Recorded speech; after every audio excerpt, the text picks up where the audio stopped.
I know many of us have some older friends or family members who have enjoyed some really unhealthy habits, yet lived to a very ripe and productive old age. And we're left wondering if the sacrifices and choices that we're making for our own family's health are really worth it.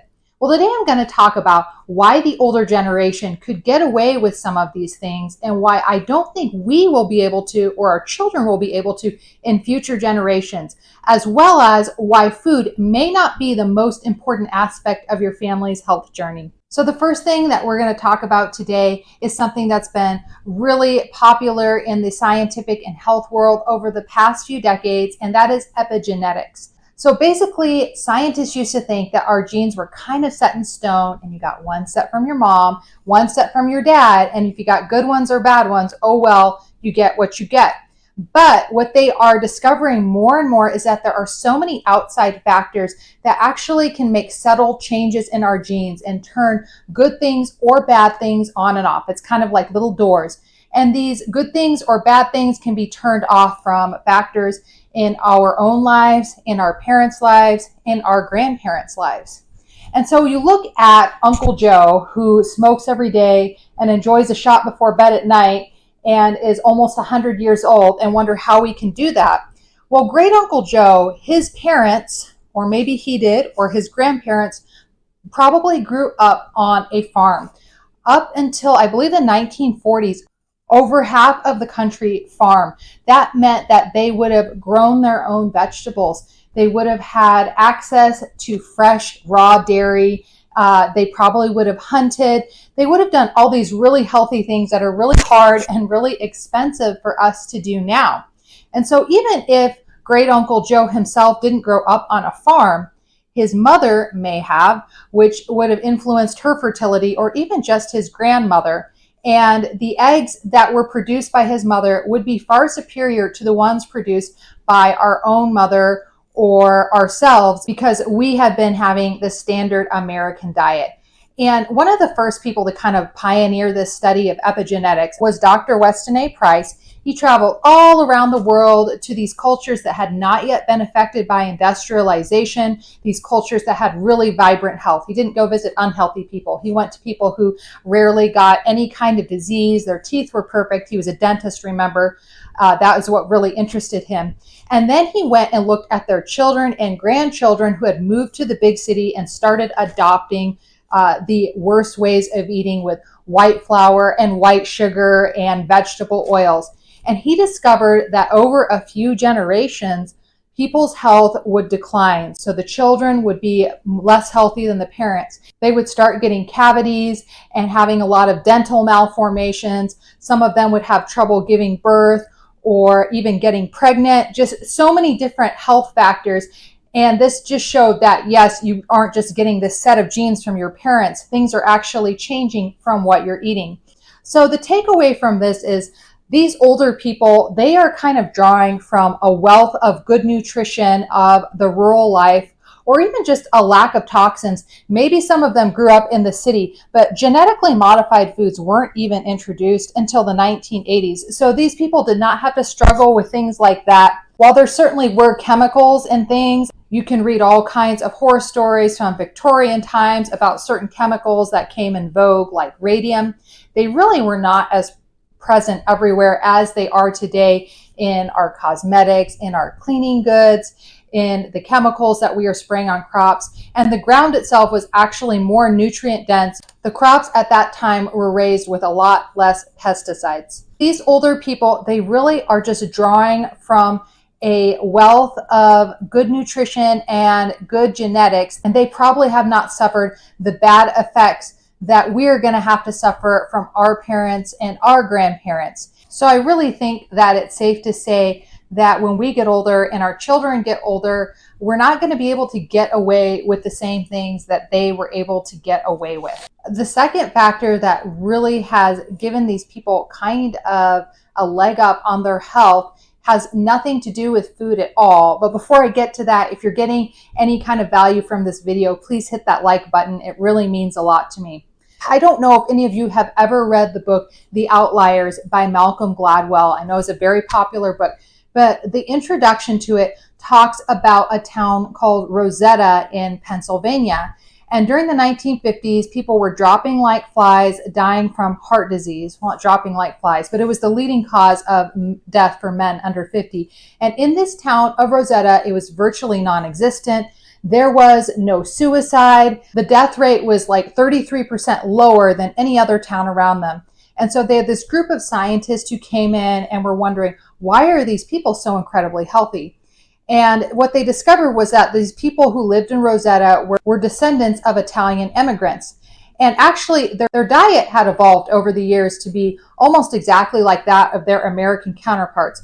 So their diet really had nothing to do with their longevity. But the one thing that stood out from these people in Rosetta was that they had this very vibrant social life. Their life was centered around the Catholic Church in their community.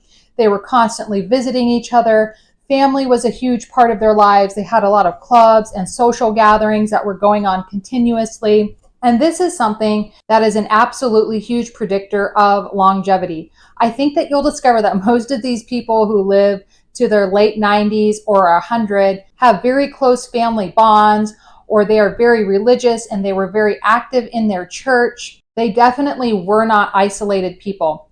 And so I think the point you can take away from this is that you can be feeding your family all the right foods, but you have to make sure that you really have a good social life and a loving environment for your children if you want them to thrive and have good health. So many of us kind of think of our body as broken apart in several pieces. Here's the emotional part. Here's the physical part. Here is the spiritual part. When really we are one person. And if any one of these things is majorly off, it's going to affect our health drastically. Just as like if our health is up, it's going to affect our emotions a lot. So making sure that you have a really good social life and ties to your community is a huge factor in your health and how long you're going to live.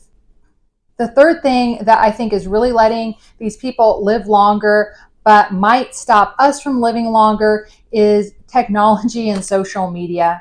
My grandpa, he died 6 years ago. He was 88 years old. But up until the very end, he never went on the internet or social media at all. He just preferred to spend his time doing word puzzles, Sudoku. If he wanted to find out how someone was doing, he would call them. If he wanted to see his friends, he would go down to McDonald's and chat with them. Social media was just not a part of his life, something he was not interested in. There's been so many studies linking social media to anxiety and depression.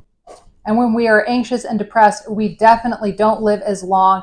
And this just facilitates all kinds of diseases developing. So I really think if we don't watch ourselves, if we don't stay off of social media and stop comparing ourselves falsely to other people. I mean, when you're talking to someone one-on-one, there's kind of a comparison going on, but there's a meeting of ideas.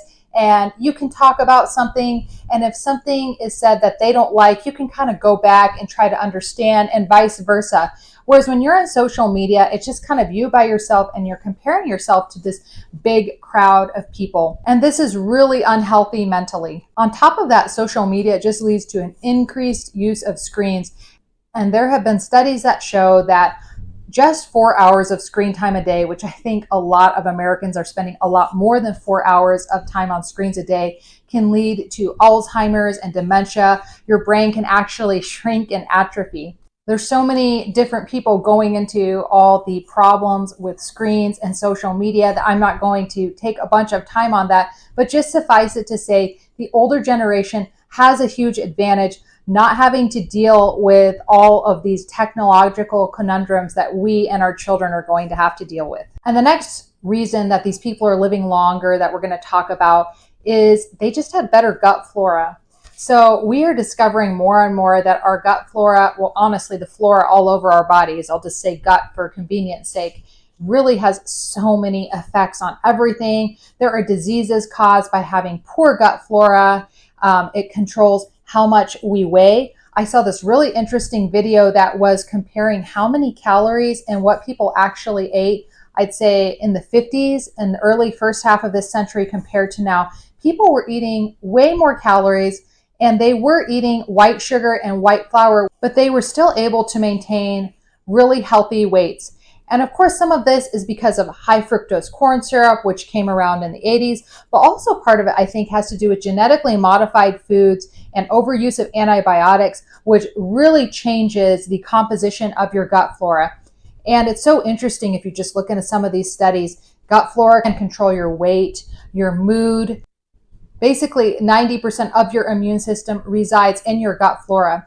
So if you are getting passed on these bacteria from your parents that have not been harmed by multiple uses of antibiotics or glyphosate, you're just going to have such a leg up as opposed to our generation who's constantly consuming foods that have been sprayed with glyphosate. Even if you try to eat non-GMO or organic, it seems like you're always finding some new food that contains glyphosate. It's almost impossible to avoid.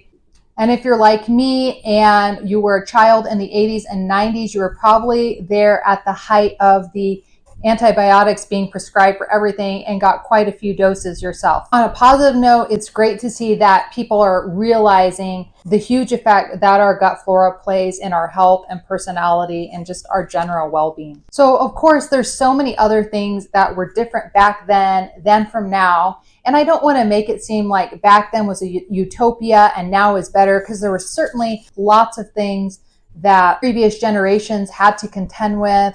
I mentioned DDT that they used to spray everywhere, just lots of toxins that were not yet regulated by the government. But I think that it's safe to say we live in probably one of the most toxic times. If somebody ever throws in your face the story of some older person who was able to do all these unhealthy things and still live a long life, I think it's important to not get discouraged and to realize that we do need to watch our food. We do need to try and live a more natural, a more simple life. The efforts we're making to be countercultural with our families are indeed helpful. And if you would like some ideas on how to feed your family well, and on top of that, do it staying on a budget, I think you will enjoy this video here.